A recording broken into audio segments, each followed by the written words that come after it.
First came the shocking resignation. Now, an even bigger bombshell. Hope Fellowship Church in Frisco has just revealed disturbing new details about their now former pastor, John Mackenzie. The revelations?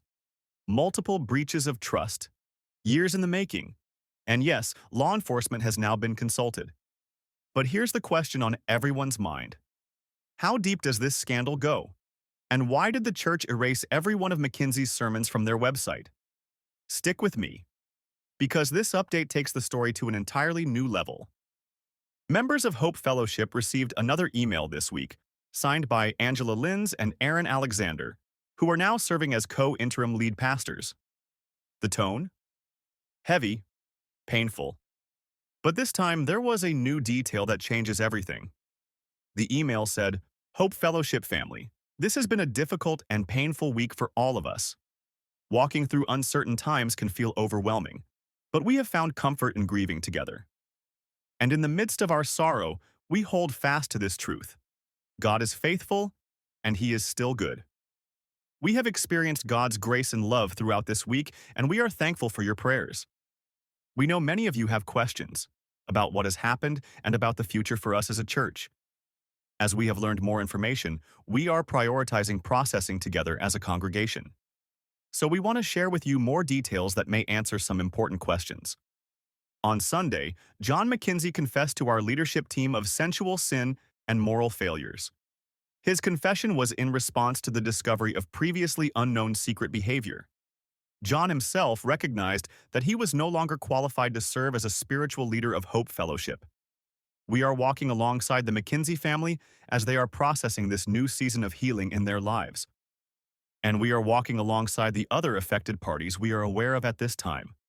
We have become aware that John was responsible for multiple breaches of our collective trust and his pastoral responsibilities over several years. However, we are unaware of any minors that were involved in these moral failures or any reports that have been made to law enforcement by any of the parties involved. Because we are committed to integrity, we have consulted with local authorities.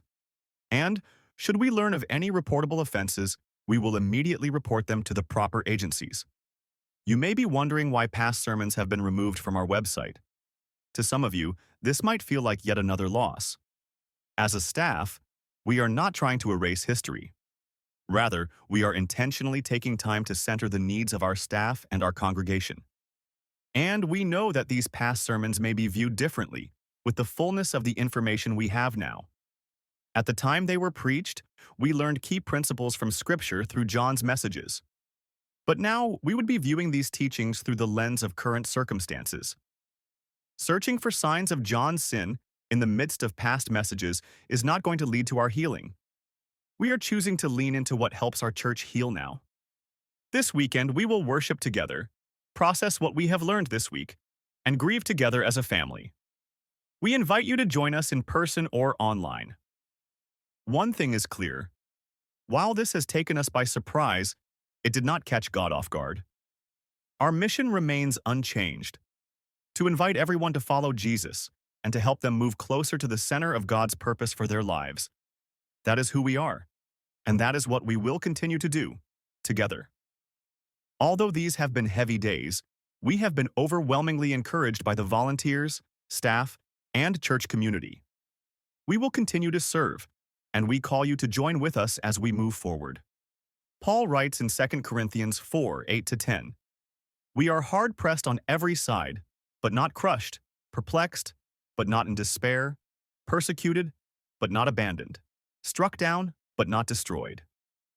We always carry around in our body the death of Jesus, so that the life of Jesus may also be revealed in our body." You may feel pressed, perplexed, or struck down. But don't believe the lies of the enemy. God has not abandoned you. As Philippians 1:6 reminds us, "And I am certain that God, who began the good work within you, will continue His work."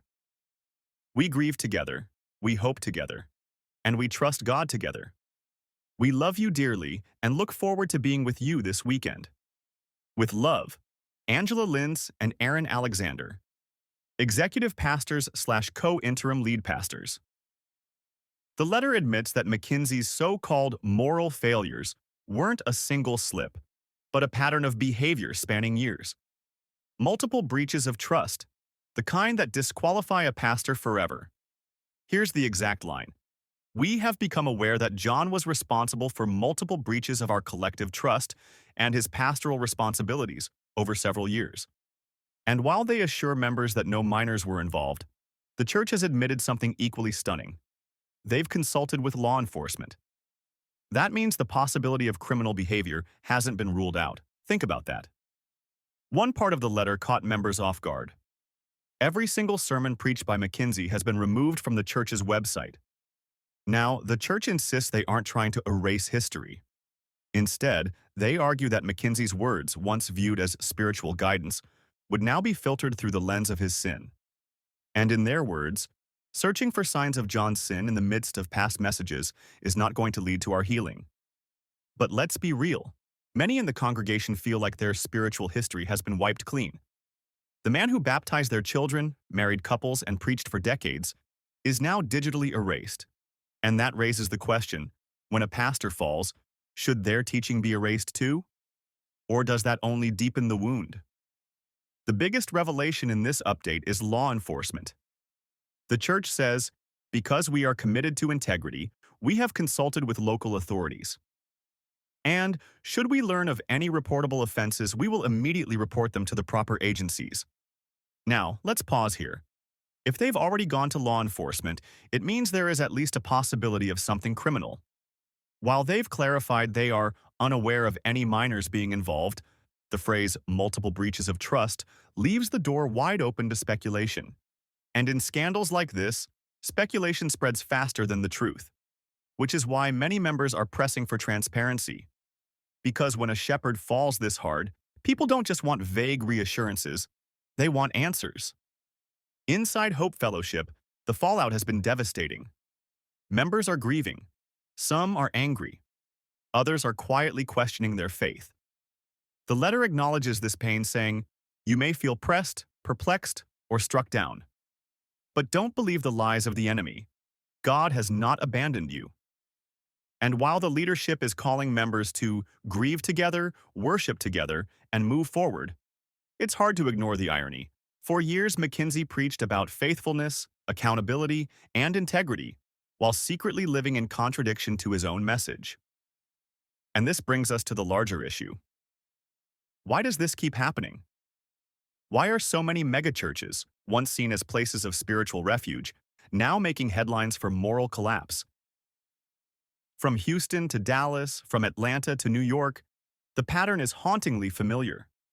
A charismatic leader builds a movement, thousands flock to the message, and then hidden sin unravels everything.